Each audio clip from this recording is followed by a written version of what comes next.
Welcome back to the second segment of Show 12. Now we're going to talk about a potential shift in the video industry, which is basically the focus from the quality and the merits of evergreen videos or timeless videos, moving towards capitalizing on real-time news, whether it's Steve Jobs passes away or Amy Winehouse is found dead. Or the rapture.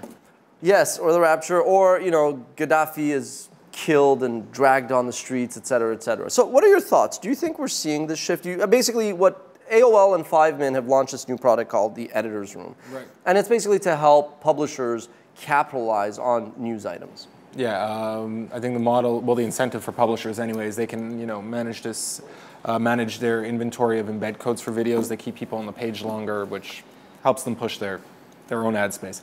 What do you think? Do you think we're seeing a shift, like from timeless to more real-time news? No, I don't think so. I think it's just the technology and the media has made the real-time stuff more accessible, more easily manageable, more By that you mean technology or like social media like Twitter and Facebook where people could share and realize that? I think, well, one, the technology has made it more manageable for the business end of things, whether you're a content producer or publisher or whatever.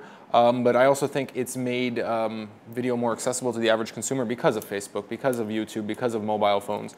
So I think people just consume more video in general. Okay, now let me ask you this. Do you think that we are far more desensitized than we were like, 10 years ago or 20 years ago, 30 years ago? You're bringing this up because of the Gaddafi video? Yeah, I mean, is that normal? Like, we never saw, I mean, back in the day that would happen, and then the next day there would be like a front page news on the, the Libyan Times that said Gaddafi killed himself and he was, what I mean? We see things now which is like we would never see before.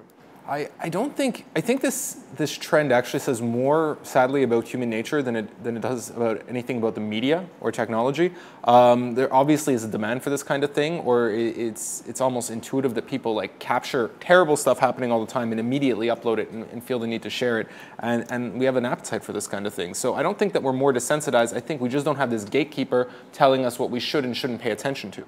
Okay, fair enough. Okay, now do you think that this is going to actually be effective? Do you think that in any case, like obviously, like you saw what happened with SEO and demand medias of the world, like content farming, do you think you could apply what works with articles in the video space? No, I don't think so at all. And I'm thinking of a content farm in terms of like, you submit a request for some kinds of content, or you shop through content that's already there. The thing why content farms work so well is they were a cheap way to produce keyword-rich content. So it was kind of an SEO thing. If you had a site and you'd built up some trust and authority and rankings with Google over the years, and then you wanted to scale back your production costs, you'd go to a content farm, you'd buy this rich keyword content, and it was crap, but it didn't matter. It was going to rank anyway. It was going to pull in the eyeballs, and it would just allow you to keep riding at your momentum. Is this before Panda, or is it still the case now? It was much more before Panda, but Panda changed a lot of things, obviously. It really Explain what Panda is. Well, Panda was a Google algorithm update where they pretty much went after content farms. So guys who were ranking a lot because they had lots of content, it was very keyword rich, very big site, they knocked a lot of them out.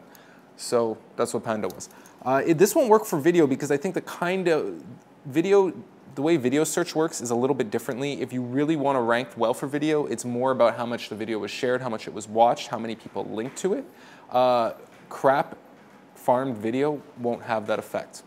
Yeah, tell me about it. That's interesting that you mentioned. So what are the criteria again that video gets indexed? How much it's shared, viewed? Shares, views, backlinks. Because at the end of the day, you can put in a description about the video, but descriptions usually aren't long. It's not like you have this big page of like farm text that Google can just chew on and chew on and chew on.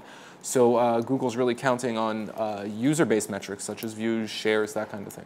And this is why I always remind people that as much as you have to rely on distribution over building your own destination, because the audiences are out there on YouTube, the second that you put your video on YouTube, like I say, guess who's going to win an SEO fight between you and YouTube?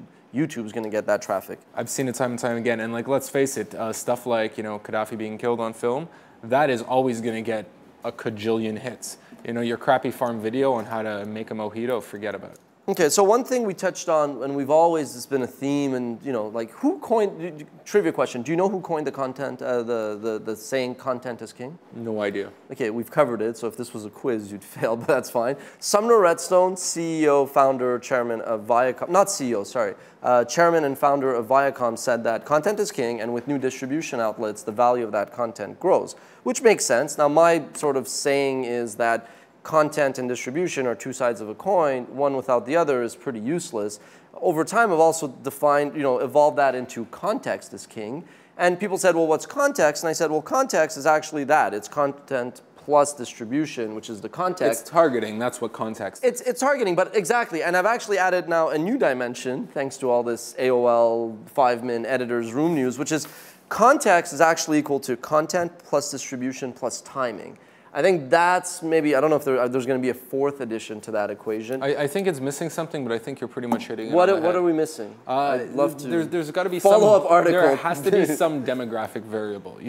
At the end of the day, you could get 1 million views on a very niche video if you know how to reach that niche. So it's more than just distribution. It's targeting. But wouldn't, you're talking then about demographics and audience, wouldn't that sort of fall in distribution? Because the distribution to me is the environment and the area where then we're defining distribution a little bit differently. I was thinking in more technical delivery sense. Okay.